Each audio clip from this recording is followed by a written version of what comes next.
selamat datang di podcast kita yang bertema membangun kawasan hortikultura di perdesaan sebagai roda penggerak ekonomi. Saya Yandri Novitasari, host Anda hari ini. Pada episode kali ini kita akan membahas tentang bagaimana pemanfaatan lahan perkarangan di perdesaan yang dapat menjadi penyokong ekonomi bagi ibu rumah tangga, serta memanfaatkan yang bisa didapatkan dari menanam hortikultura di lahan perkarangan. Mari kita mulai. Perdesaan di Indonesia memiliki potensi yang luar biasa dalam bidang pertanian. Salah satu cara yang dapat meningkatkan ekonomi perdesaan adalah dengan memanfaatkan lahan perkarangan. Lahan perkarangan seringkali terabaikan, padahal bisa dimanfaatkan untuk menanam berbagai jenis tanaman hortikultura.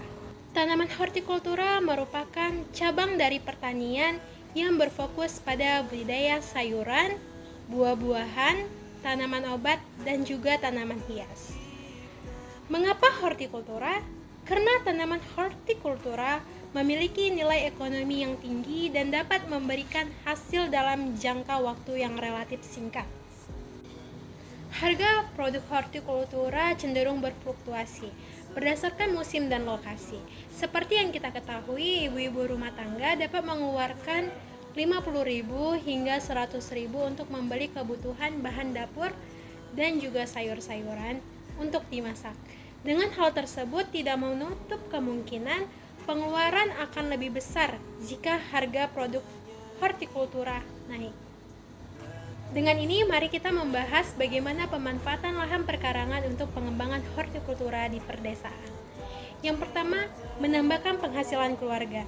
Dengan memanfaatkan lahan perkarangan, ibu rumah tangga bisa menanam berbagai jenis tanaman sayuran, buah-buahan, tanaman obat, dan juga tanaman hias yang dapat dijual di pasar lokal atau dikonsumsi sendiri. Ini bisa menjadi sumber penghasilan tambahan yang signifikan bagi keluarganya. Yang kedua, mengurangi pengeluaran rumah tangga. Menanam sayuran dan buah-buahan sendiri akan mengurangi biaya belanja harian. Ibu rumah tangga tidak perlu lagi membeli sayuran dan buah-buahan di pasar, karena sudah tersedia di perkarangan rumah. Ini tentu mengurangi pengeluaran dan meningkatkan kualitas gizi keluarga. Yang ketiga, meningkatkan kesejahteraan keluarga. Dengan adanya kebun di perkarangan, keluarga bisa mengonsumsi sayur dan buah-buahan segar. Ini tentu akan berdampak positif pada kesehatan keluarga. Selain itu, berkebun juga bisa menjadikan aktivitas fisik yang menyehatkan dan dapat mengurangi stres. Yang keempat, mempermudah memperoleh bahan masak. Dengan adanya lahan perkarangan, pada saat ibu-ibu memasak dan kekurangan bahan masak dapat diambil pada lahan tersebut. Ibu tidak perlu lagi kesusahan membeli ke warung. Itu akan menyebabkan banyak waktu yang tersita. Selain itu, menghemat waktu juga mengurangi uang keluar. Ada banyak jenis tanaman hortikultura yang cocok ditanam di lahan perkarangan. Di antaranya sayuran daun seperti bayam, kangkung, sawi, pakcoy, selada merupakan contoh sayuran daun yang mudah ditanam dan cepat dipanen. Sayuran ini juga memiliki nilai gizi yang tinggi yang sangat diminati oleh pasar. Yang kedua, buah-buahan kecil seperti tomat, cabai, terong, dan buah-buahan seperti jambu air.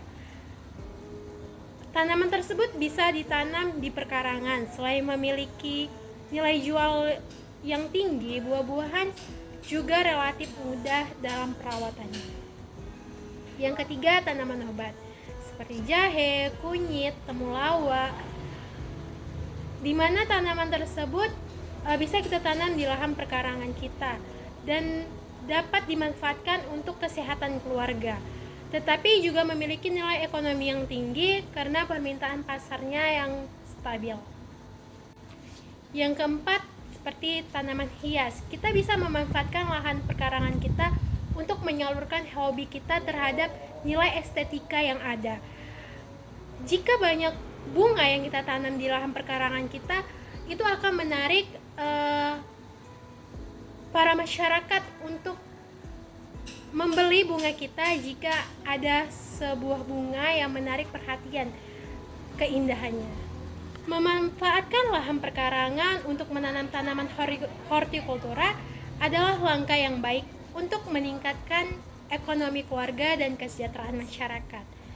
Selain memberikan penghasilan tambahan, berkebun di perkarangan juga membantu mengurangi pengeluaran dan meningkatkan kualitas gizi keluarga.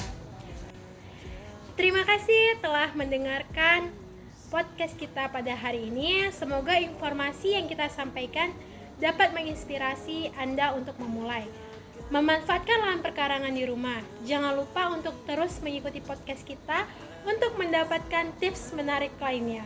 Terima kasih.